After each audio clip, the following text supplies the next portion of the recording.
Venezuela en emergencia y con el agua al cuello. Muertos, desaparecidos y 3 ondas tropicales amenazan al país.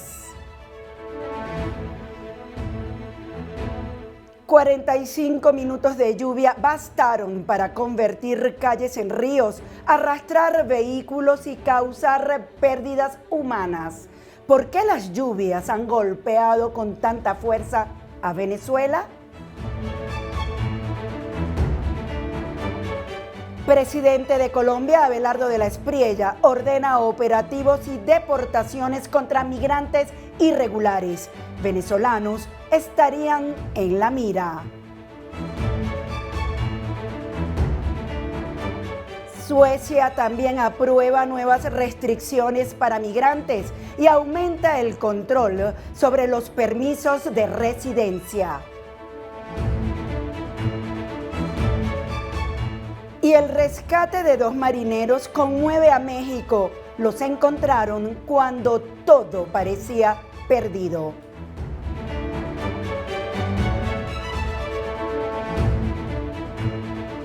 Venezuela está en emergencia. Las lluvias volvieron a convertir las calles en trampas. Carros arrastrados, familias atrapadas, víctimas y desaparecidos. Caracas, Miranda y Aragua vivieron horas de angustia por el desbordamiento de ríos y quebradas. Y mientras continúa la búsqueda de los desaparecidos, el pronóstico enciende una nueva alerta. 2 ondas tropicales más amenazan al país con nuevas lluvias. Todo esto cuando Venezuela todavía no termina de levantarse del doble terremoto, cuyos estragos aún se hacen sentir.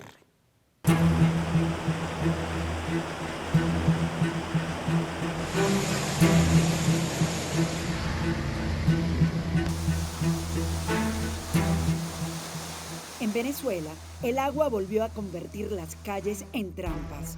Carros arrastrados, familias atrapadas, muertos y desaparecidos. Y ahora, otras 2 ondas tropicales amenazan con más lluvias. Todo esto a solo 2 meses del doble terremoto que golpeó al país. Así se encuentra la autopista Vallecoche, a la altura del puente San Pedro. El río San Pedro se salió y está arrastrando a varios carros en toda la autopista. Ocurre a la altura del puente San Pedro. En segundos, la autopista Vallecoche se convirtió en una trampa de agua. Entre 60 y 70 vehículos quedaron atrapados, 20 personas lesionadas y decenas expuestas a la corriente en Caracas. Este es el lado del sentido de la autopista que va hacia Plaza Venezuela. Así se encuentra el río San Pedro y toda la autopista Vallecoche. Pero Vallecoche no fue un solo episodio. Las lluvias dejaron a su paso calles convertidas en ríos, quebradas desbordadas, viviendas anegadas y familias que, al terminar el aguacero, tuvieron que enfrentar las consecuencias. Caracas, Miranda y Aragua quedaron bajo el mismo impacto y el mismo fenómeno. Lluvias que en minutos cambiaron por completo el paisaje.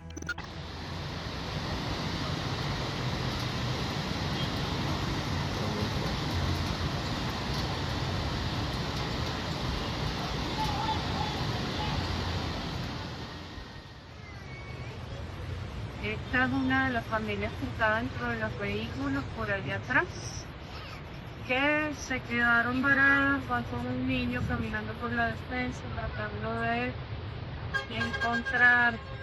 tratando de salir de ahí porque están en medio de la corriente. Y bueno, nada que escampa, que hay unas personas tratando de ayudarlos con una cuerda para ver si logran sacarlos de allí. Keiler Quintero fue encontrada sin vida en los valles del Tuy. Su hijo, Keiber, sigue desaparecido. En Los Teques, una niña de 12 años sobrevivió, pero sus padres no han sido localizados. Voy a pedir de su colaboración porque necesito perros, necesito drones. Tengo que localizar a mi hermano que se lo llevó la vaguada en los Montes Verdes y a su esposa. La niña la pudimos localizar y ya la tengo conmigo, pero tengo 2 días buscando a mi hermano y no aparece. Necesitamos pala, necesitamos luz por si no tienen, necesitamos pico y mecate para ver si los encontramos. Tenemos desplegados nuestros equipos muy especialmente en lo que es la quebrada del Alambique, en donde lamentablemente en medio de las fuertes lluvias torrenciales un vehículo cayó y fueron afectadas 3 personas, de las cuales una de ellas, una menor de edad, se encuentra recuperándose en el Hospital Victorino Santaella. Y en Aragua, Eduardo Barbera y Zuleika Morillo fueron arrastrados por el río. Solo su camioneta apareció. Este lugar, producto de las lluvias que desde tempranas horas, en la tarde-noche, se suscitaron en nuestro municipio, como en gran parte del estado de Aragua. Entre otras afectaciones a la vialidad y otras, tuvimos un vehículo fue arrastrado por la fuerte crecida del río Aragua como tal. Ese vehículo hace un par de horas, en conjunto con los bomberos de Aragua, Protección Civil, incluso vecinos de la comunidad que se encuentran acá con nosotros, fue avistado ya, se hizo una primera inmersión con todos los equipos de seguridad y con todos los protocolos. Por supuesto no se consiguieron ninguna persona dentro del vehículo como tal, ya tenemos el vehículo avistado, pero continúa la búsqueda aguas abajo de las personas que probablemente estaban allí, 2 personas vecinos acá de nuestro municipio, José Félix Rivas. Las imágenes que llegaron a las redes muestran la magnitud del desastre. En Caracas, Miranda y Aragua, el agua arrasó con todo a su paso. Vehículos, árboles, calles y hasta el transporte quedaron afectados. En cuestión de minutos, lo cotidiano se convirtió en una emergencia y para algunas familias la lluvia todavía no termina.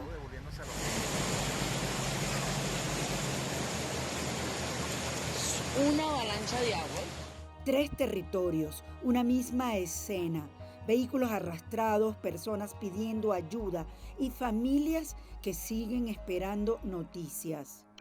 A esta hora siguen las lluvias y aparte que siguen las lluvias, estamos viendo caídas de árboles grandísimos en la Panamericana.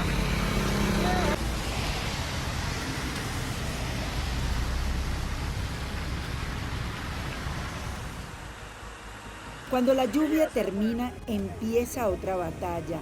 El barro, las casas, los negocios y la pregunta que no se apaga. ¿Es una tragedia extraordinaria o una emergencia que se repite por falta de prevención? Hace unos días denunciamos cómo estaba la quebrada del sector Los Cajilones en La Vega. Y ahora vemos los resultados. La alcaldesa no atendió este problema a tiempo y ahora vemos lo que están sufriendo los vecinos. Pero como ustedes ven, estamos aquí en la parroquia La Vega, señores. Se volvió a desbordar la quebrada. Esto es una locura, miren.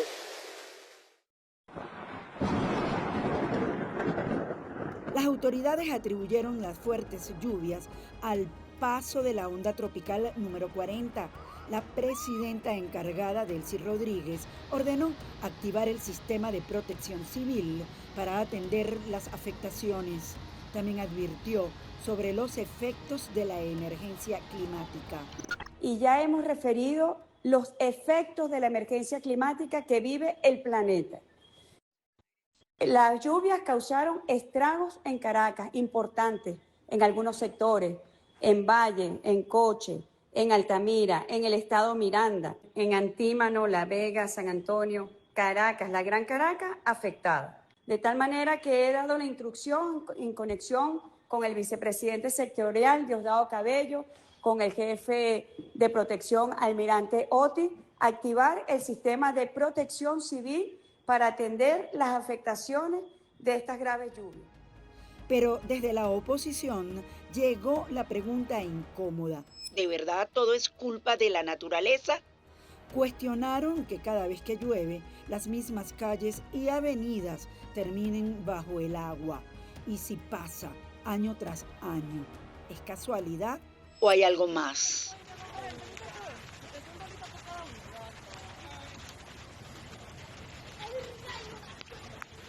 Y el problema es que el agua podría volver.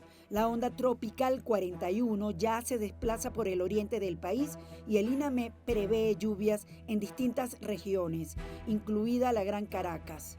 Y la onda tropical 42 podría ingresar entre el viernes 27 y el sábado 28 de agosto, con más lluvias y tormentas eléctricas.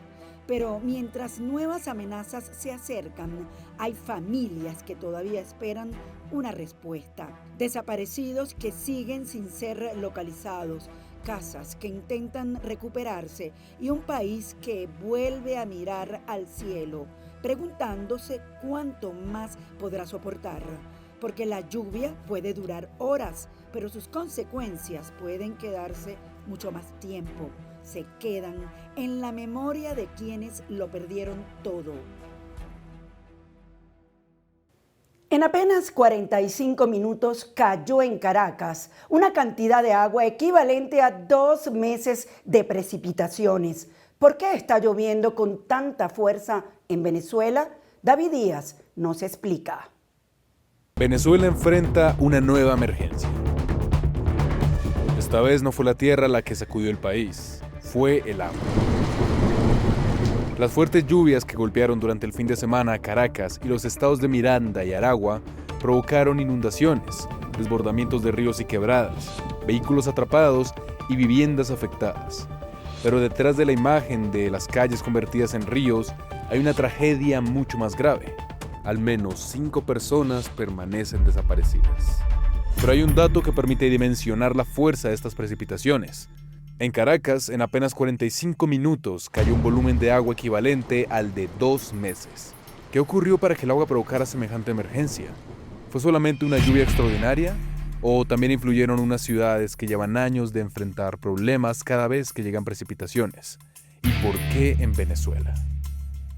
Las imágenes parecen mostrar una ciudad atravesada por ríos, pero en verdad son calles, avenidas y autopistas de Caracas que quedaron completamente anegadas después de las intensas precipitaciones.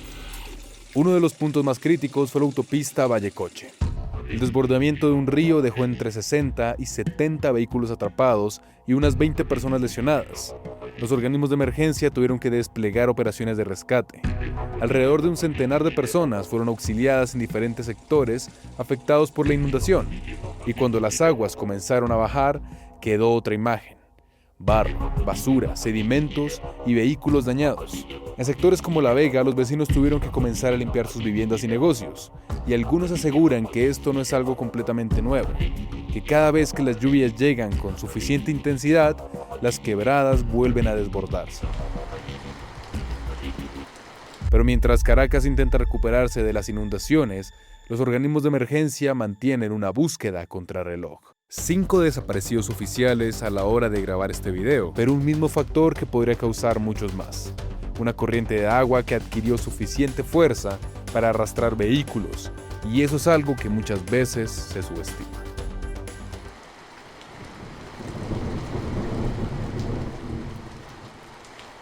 Cuando una enorme cantidad de agua se concentra en muy poco tiempo, puede convertirse en una fuerza destructiva.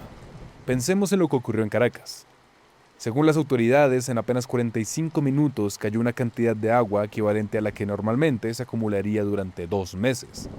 No significa que literalmente estuviera lloviendo durante 2 meses, sino que la cantidad total de agua que cayó en ese corto periodo fue extraordinaria, y ahí está el problema. Una ciudad tiene sistemas de drenaje diseñados para evacuar determinada cantidad de agua. Los canales, alcantarillas y ríos tienen una capacidad, así como el suelo también tiene una limitada para absorber agua. Cuando la lluvia supera esos límites, el agua tiene que buscar otra salida, que puede terminar siendo una carretera, una vivienda, un negocio o un vehículo.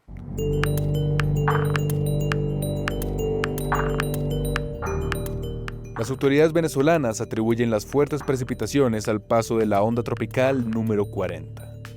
Este sistema produjo lluvias intensas en diferentes sectores del país y provocó el desbordamiento de ríos y quebradas. Pero aquí hay algo importante. Una onda tropical no significa automáticamente una catástrofe. Estos sistemas forman parte de la dinámica atmosférica habitual de las regiones tropicales. El problema aparece cuando coinciden diferentes condiciones: humedad abundante, aire inestable tormentas capaces de producir grandes cantidades de precipitaciones y un territorio vulnerable. Cuando todo eso ocurre al mismo tiempo, la lluvia puede pasar de ser un fenómeno meteorológico a convertirse en una emergencia. Cristian Euskategui, meteorólogo, nos comentaba. Tuvimos muchísimos eventos asociados a condiciones lluviosas, con unas condiciones niña que se asomaron y que al final, digamos, más allá de que no se hubiera consolidado ese incremento, ocasionó lluvias significativas. Y ahora volvemos nuevamente a una condición deficitaria. Entonces estamos teniendo altibajos producto de una variabilidad climática que en un momento dado se exacerba con ese cambio climático que al final, insisto, como principales efectos tiene el aumento de temperatura, el aumento en las lluvias fuertes de corta duración, porque ese es uno de los efectos que me parece a mí graves, porque es que la lluvia, los 100 o 150 milímetros que normalmente caen en un mes, ahora puede reducirse a caer en 1 o 2 días. Y eso da lugar a que haya un menor favorecimiento de todas las especies vegetales, animales, el suelo, bueno, y demás. ¿Sí? Entonces, pensaríamos que cada vez más vamos hacia una condición más cambiante, que debemos adaptarnos cada vez más, pero esa adaptación debe ir de la mano no solamente de los escenarios de cambio climático del IDAM, sino sobre bases y estudios reales con datos de los territorios para saber si apostamos frente a una línea o si apostamos frente a otra que reduzca ese potencial efecto negativo que podemos tener comunidades, territorios, especies y demás frente a los efectos del cambio climático. Pero ¿por qué este fenómeno que debería afectar a todo el Caribe golpeó tan fuerte en Venezuela? La respuesta está en buena medida en la geografía. Caracas no está ubicada en una llanura. La capital venezolana se encuentra en un valle, rodeado por montañas y atravesado por numerosos cauces y quebradas, y eso cambia completamente la manera en que se comporta el agua. Cuando una tormenta descarga grandes cantidades de lluvia sobre las zonas montañosas, el agua comienza a desplazarse rápidamente cuesta abajo, en lugar de permanecer distribuida sobre una superficie relativamente plana.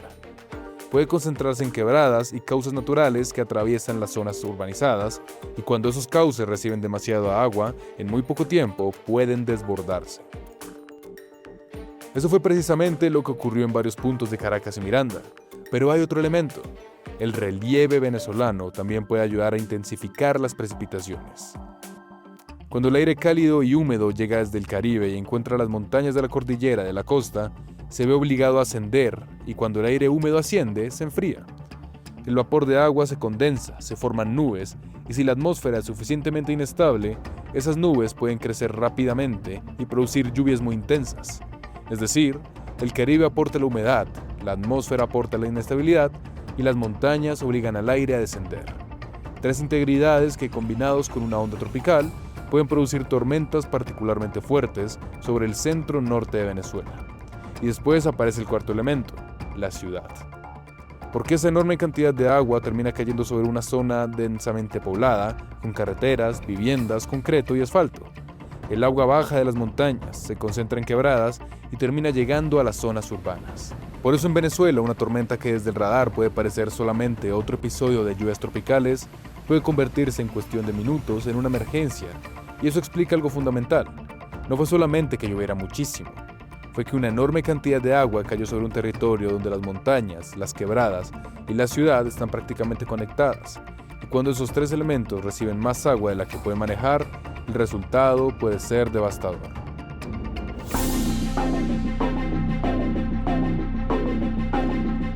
Venezuela vuelve a enfrentar una emergencia. Hace apenas 2 meses el país era golpeado por devastadores terremotos. Ahora son las lluvias las que dejan desaparecidos, heridos y cientos de familias afectadas. Y aunque cada fenómeno tiene causas diferentes, hay algo que los conecta: la capacidad de una emergencia natural para poner a prueba a una sociedad. La lluvia seguirá cayendo, las ondas tropicales seguirán llegando y los ríos seguirán creciendo. La verdadera pregunta es qué tan preparados estamos para cuando la naturaleza supera los límites que normalmente damos por sentados, porque esta vez bastaron 45 minutos de lluvia para convertir varias zonas de Venezuela en una emergencia. Y mientras 5 personas continúan desaparecidas, la búsqueda todavía no termina. El gobierno de Colombia, en cabeza de su presidente Abelardo de la Espriella, anunció el inicio de operativos para identificar a migrantes en situación irregular y avanzar en procesos de deportación. La estrategia comenzará en la ciudad de Barranquilla y tendrá como prioridad a extranjeros involucrados en delitos. La medida abre un nuevo debate sobre seguridad, control migratorio y los derechos de quienes viven en Colombia sin regularizar su situación. Varios venezolanos estarían en la mira. Aquí no voy a aceptar migración ilegal. Primero los colombianos, segundo los colombianos y tercero los colombianos.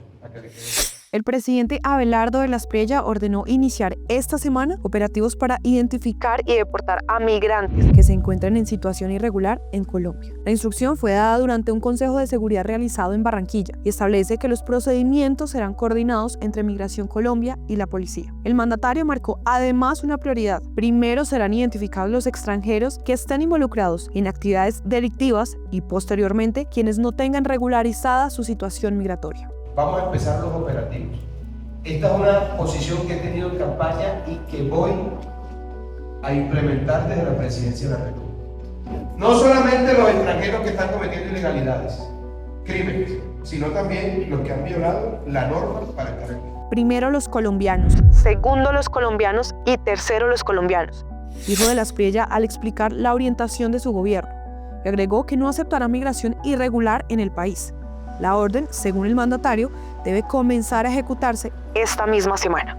Pero detrás de este anuncio hay una pregunta fundamental. ¿Qué significa realmente deportar a los migrantes que están en situación irregular? Hablamos con Daniel Arias Rivera, profesor de la Universidad de los Andes y experto en seguridad y política exterior. Bueno, lo primero que cambia y lo más importante es el paradigma histórico. Veníamos de una política de más de 10 años de recepción, regularización y gobernabilidad construida sobre todo durante los tiempos de Iván Duque.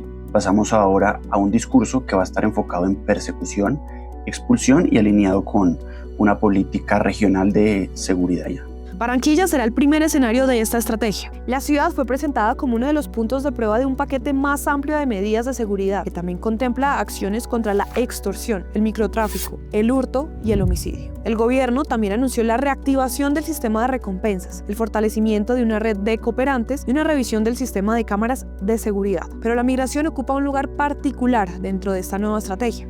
Y ante las críticas que plantean que la medida podría terminar afectando por igual a quienes están en situación irregular y a quienes están vinculados con actividades criminales, el ministro del Interior, Rodrigo Lara, hizo una precisión en entrevista con Noticias Caracol. Naturalmente que aquí el presidente no se refiere a los hermanos venezolanos que llegaron en lo más duro de la crisis, particularmente en los años 2019, 2020 y 2021, que fueron casi 2 millones de hermanos venezolanos que entraron a nuestro país y en un 90 y tanto % fueron perfectamente regularizados y recibieron básicamente un trato de hermandad y recibieron un régimen, o fueron objeto de un régimen legal que les permitió regularizarse y acceder a los servicios públicos y acceder a los servicios sociales del Estado como cualquier colombiano. El presidente no se refiere, digamos, a muchos de estos hermanos venezolanos, que incluso algunos ya han optado por regresar. Los otros ya se quedaron y se integraron perfectamente, pues porque no hay necesidad incluso de integrarse, porque somos prácticamente un mismo pueblo aquí en Colombia. El gobierno plantea que quienes estén involucrados en delitos serán priorizados para los procesos de deportación y después vendrán quienes permanezcan en el país sin haber regularizado su situación. Que empiecen los operativos coordinados con la policía de Barranquilla para dar con los inmigrantes ilegales, primero, los que están cometiendo delitos, segundo, los que no tienen regularizada su situación, y en el término de la distancia tendrán que ser deportados. El ministro Lara, según explicó, el foco estaría puesto principalmente en las organizaciones criminales que se lucran con el tránsito irregular de migrantes por Colombia. Se refiere a las redes criminales, a los que se están lucrando particularmente con el paso de migrantes ilegales en el Darién. ¿Quiénes son esos? Las organizaciones como el Clan del Golfo, etcétera, etcétera, etcétera. Aquí aparece una diferencia clave. Estar en situación migratoria irregular no significa, por sí mismo, haber cometido un delito. Se trata de una condición administrativa que debe ser revisada por las autoridades migratorias y que puede dar lugar a diferentes procedimientos según cada caso. Por eso, uno de los principales debates que abrió el anuncio es hasta dónde puede llegar esta política y cómo se aplicarán los procedimientos de deportación. Allí la condición que los diferencia es la naturaleza jurídica del tipo de falta. Una persona que está en condición irregular estaría cometiendo una falta administrativa, mientras un delincuente estaría cometiendo una infracción a la norma penal. Eso quiere decir que a la falta administrativa se va a encargar de ella Migración Colombia y la decisión final puede ser la deportación, y un delito pues se va a encargar de ello la Fiscalía y la decisión final puede ser una condena en prisión. La discusión también llegó al Congreso, mientras sectores cercanos al gobierno defienden la medida como una forma de recuperar el control migratorio y reforzar la seguridad. Congresistas de oposición han advertido sobre el riesgo de estigmatizar a los migrantes. En declaraciones, la representante Alexandra Pineda del Pacto Histórico calificó el anuncio como una posible forma de persecución y criminalización de los migrantes. Yo creo que ya esa fase ya la tuvimos, realmente, que los criminales eran únicamente los venezolanos, los extranjeros. Eso ya, incluso en Bogotá hubo una alcaldía que hacía esos señalamientos públicos. A mí me preocupa un poco que el Pacto Histórico aproveche esta oportunidad para atacar una política que, siendo ellos gobierno, no promovieron. Recibieron de Iván Duque un plan muy avanzado, muy ambicioso para regularizar a cerca de 3 millones de personas que iban a ser muy importantes por sus aportes que pueden hacer a la economía, porque esto es realmente el valor que nos trae la migración y no es verlo como un asunto temporal de que mañana se cae el régimen y mañana se devuelven los venezolanos, sino que hay unas personas que realmente encontraron las condiciones para hacer una nueva vida en Colombia, y lo que nosotros haríamos bien es en regularizarlos y en aprovechar esa nueva fuerza en nuestra economía. El Pacto Histórico en 4 años no avanzó en ningún punto en ese camino, entonces pues resulta preocupante, por no decir hipócrita, que asuman esa posición. Pero yo creo que lo de chivos expiatorios ya pasamos por esa parte, por esa época en la que así se les llamaba. Ahorita yo creo que el tema del terremoto nos cambia completamente la óptica. Hay otras prioridades. También haría mal el gobierno en desgastarse justamente en abrir otro nuevo frente de batalla. Pero yo creo que esa etapa ya la pasamos, la de xenofobia, y ya vemos unos venezolanos que entendimos como sociedad que se van a quedar, que son parte de nuestro entorno, y que el camino más oportuno sería el de regularizarlos. Desde el Centro Democrático, en cambio, la defensa de la medida se centra en la necesidad de hacer cumplir las normas y priorizar la seguridad de los colombianos. Y aunque el presidente no dirigió su anuncio exclusivamente contra los venezolanos, esta población podría ser una de las más impactadas por la medida. Hay migrantes ilegales de donde sea que vengan que estén cometiendo fechorías en Colombia. Se van y los deportamos. Esa es una decisión política y yo la asumo. Y es una decisión administrativa, yo la asumo. Aquí no voy a aceptar migración ilegal. Primero los colombianos, segundo los colombianos y tercero los colombianos. Colombia alberga alrededor de 2,8 millones de ciudadanos venezolanos. Según datos de Migración Colombia, cerca del 82% se encontraba en condición migratoria regular a enero de 2026, mientras alrededor de 500.000 permanecían en situación irregular. Otros reportes recientes citan una cifra mayor de venezolanos en situación irregular, dependiendo del corte y la metodología utilizada. Por eso, más allá del número exacto, el punto central es que existe una población significativa cuya situación migratoria podría ser revisada. Los venezolanos son la principal población extranjera en Colombia. De la diáspora, que ha tenido más o menos 9 millones que están repartidos por el mundo, 3 millones están en Colombia, cerca de 3 millones. De esos cerca de 3 millones, más o menos unos 900.000 estarían en una situación irregular. Entonces, pues ellos serían, aunque el presidente no nombra directamente a los venezolanos, pues serían el principal objetivo de esta nueva política migratoria. Y aquí aparece otra pregunta. ¿Qué ocurre con una persona que lleva años viviendo en Colombia, tiene un trabajo, una familia, hijos colombianos o vínculos construidos en el país, pero no tiene regularizada su situación migratoria? La respuesta no puede ser la misma para todos los casos. Cada proceso debe determinar la situación particular de la persona y las condiciones bajo las cuales podía proceder una deportación. Sí, pues hay que ver realmente si existen las capacidades operativas para buscar 900.000 personas que estarían en condición irregular, si hay las condiciones administrativas y judiciales para dar trámite a cerca de 1 millón de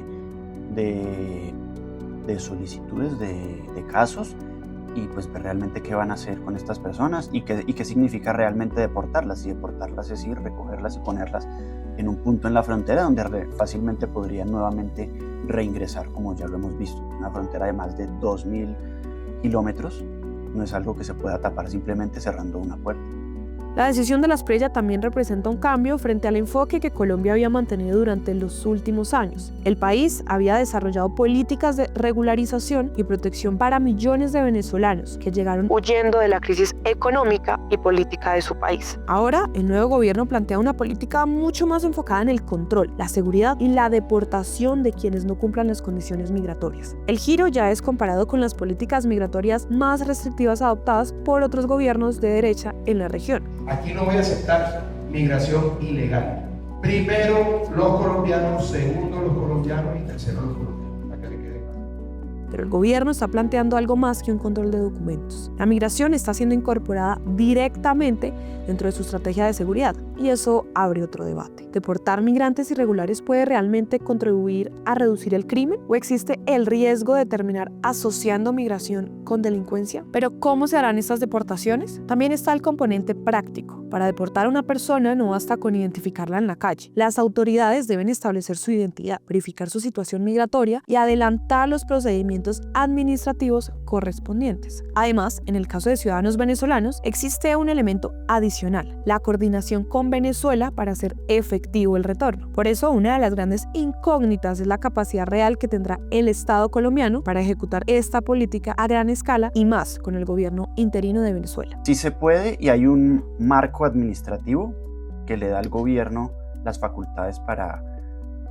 expulsar a una persona que esté en una situación irregular. Lo que pasa es que este procedimiento es largo, debe surtir unas etapas de notificación, de pruebas, de descargos, hasta que finalmente se tome la decisión de expulsarlo del país. Lo cierto es que el debate apenas comienza. La medida ya provocó un choque político en el Congreso. Desde la oposición hablan de xenofobia, persecución y criminalización. Desde sectores que respaldan al gobierno se defiende la necesidad de establecer controles y hacer cumplir las normas migratorias. En medio de esta discusión quedan millones de personas que viven en Colombia y que ahora tendrán que mirar con atención cómo se implementa esta nueva política. La orden de Abelardo de la Espriella marca el comienzo de una nueva etapa en la política migratoria colombiana. Los primeros operativos comenzarán en Barranquilla. La prioridad anunciada serán los extranjeros involucrados en delitos y después quienes se encuentran en situación migratoria irregular. Pero el verdadero alcance de esta política todavía está por verse, porque una cosa es anunciar deportaciones y otra muy distinta es ejecutarlas. Y en el caso de los venezolanos, que representan la gran mayoría de la población migrante en Colombia, las decisiones que se tomen en las próximas semanas podrían tener consecuencias que van mucho más allá de los controles migratorios. El debate ya está abierto. Seguridad, control de fronteras, derechos de los migrantes y la capacidad del Estado colombiano para hacer cumplir su nueva política sin confundir migración irregular con criminalidad. Ahora será el turno de las autoridades de demostrar cómo se aplicará esta norma.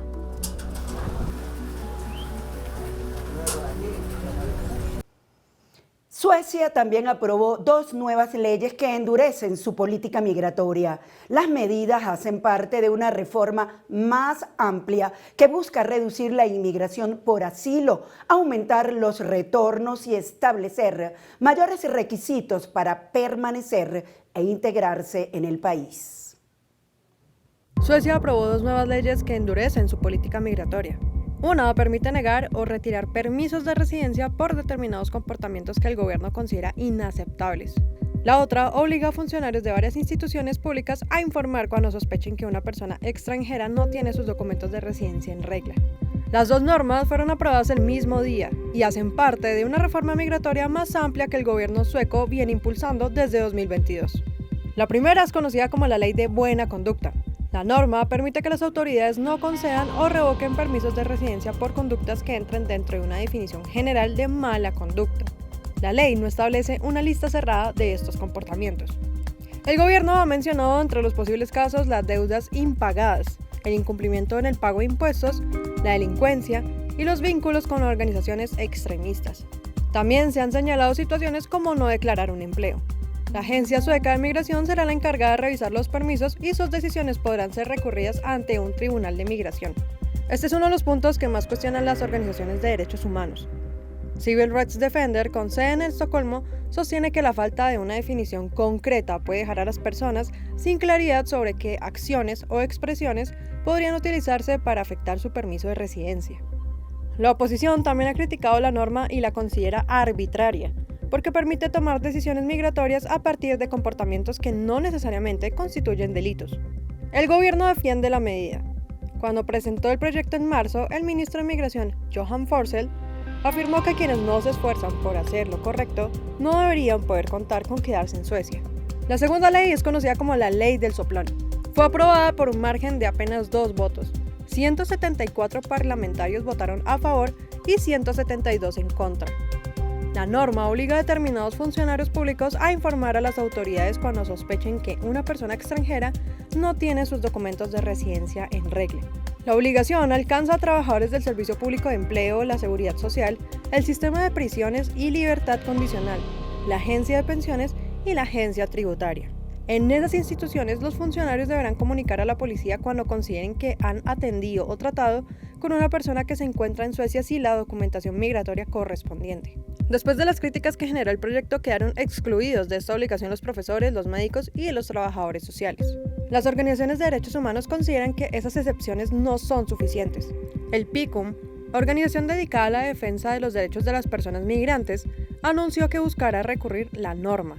Su responsable de incidencia política, Louise Benau, calificó las nuevas medidas como un retroceso para los derechos humanos en Suecia. La organización sostiene que la obligación de informar puede generar temor entre las personas indocumentadas y también afectar a quienes dependen de los servicios públicos. Jacob Lind, investigador de migraciones internacionales de la Universidad de Malmö, también cuestionó la medida y señaló que puede afectar los derechos de los niños y la imparcialidad de los funcionarios públicos. Estas dos leyes no son medidas aisladas, forman parte del cambio que Suecia comenzó a aplicar a su política migratoria después de las elecciones de 2022. En esos comicios, los demócratas de Suecia obtuvieron el 20.6% de los votos y se convirtieron en la segunda fuerza política del país. El actual gobierno de centro-derecha depende de su apoyo parlamentario. Durante esa campaña, el aumento de la violencia de grupos criminales y los incidentes con armas de fuego registrados en algunas zonas del país ocuparon un lugar importante. Los demócratas de Suecia relacionaron estos problemas con la inmigración. Desde entonces, el gobierno ha impulsado diferentes medidas para reducir la inmigración relacionada con el asilo y endurecer las condiciones para permanecer en el país.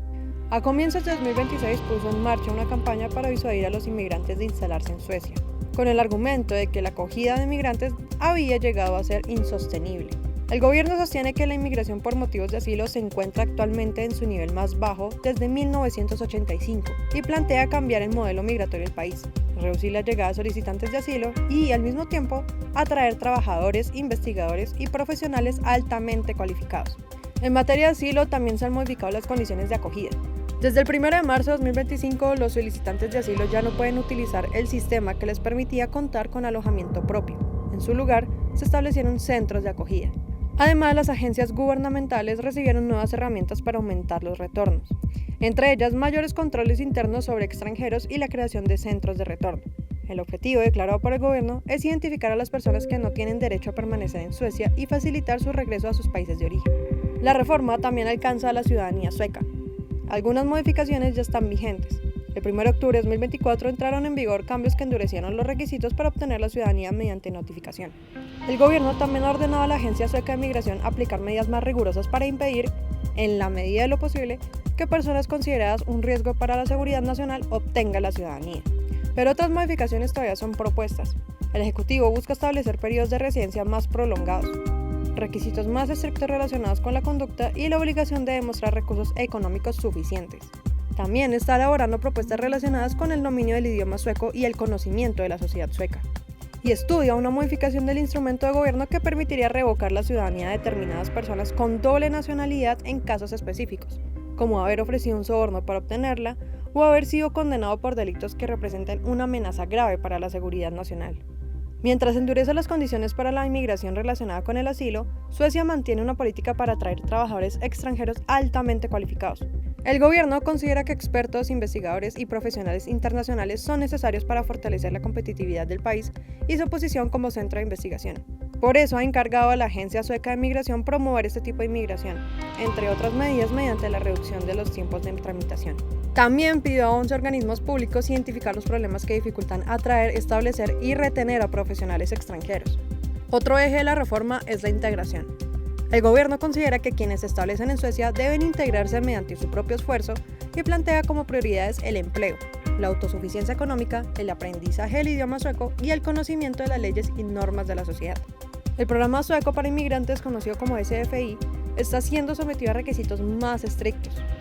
Statistics Sweden también recibió encargos para estudiar cómo evaluar las competencias lingüísticas de los adultos nacidos en el extranjero, incluida la comprensión auditiva, la expresión oral y la comprensión lectora.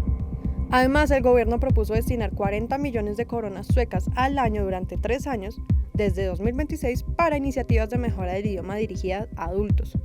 En el caso de los niños, el gobierno encargó una investigación que estudiará, entre otras posibilidades, la creación de preescolares lingüísticos obligatorios. También se está revisando la orientación cívica que reciben los inmigrantes con contenidos relacionados con el Estado de Derecho, la participación democrática, la igualdad de género y las libertades de expresión y religión.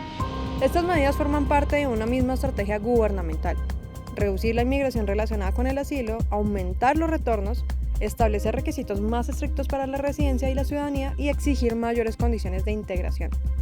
Al mismo tiempo, el gobierno mantiene abierta la inmigración laboral para atraer profesionales que considera necesarios para la economía y la investigación.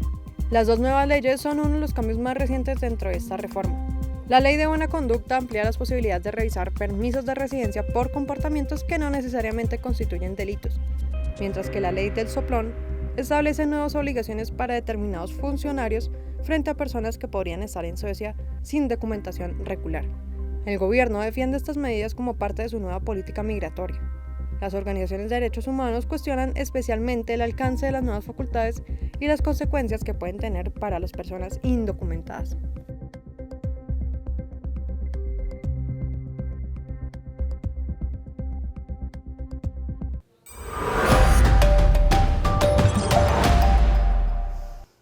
En México, el rescate de 2 marineros conmueve a ese país. Cuando todo parecía perdido, las autoridades confirmaron que los encontraron con vida tras casi una semana a la deriva.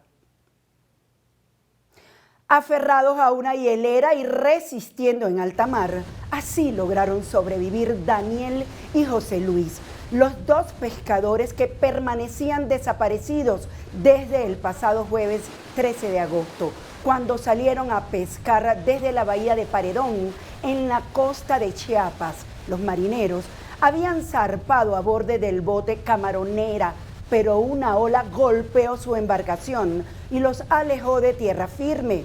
Después de casi una semana de búsqueda, ambos fueron localizados con vida a unas 140 millas náuticas de Puerto Madero, en Tapachula, donde fueron trasladados para recibir atención y finalmente reencontrarse con sus familias. En Paredón, la angustia y la tristeza de los últimos días se transformaron en alivio y alegría tras conocerse la noticia de su rescate. Y con esta emocionante noticia de rescate de vidas culminamos la emisión de Venezuela al Día por hoy. Les agradecemos siempre su apoyo a nuestros contenidos informativos y los invitamos a seguir suscribiéndose en nuestro canal de YouTube Venezuela al Día Oficial y a apoyarnos a nuestras redes sociales Facebook, Instagram y TikTok. Soy Yasmín América Velasco y recuerden siempre que donde está un venezolano está Venezuela al Día. Hasta pronto.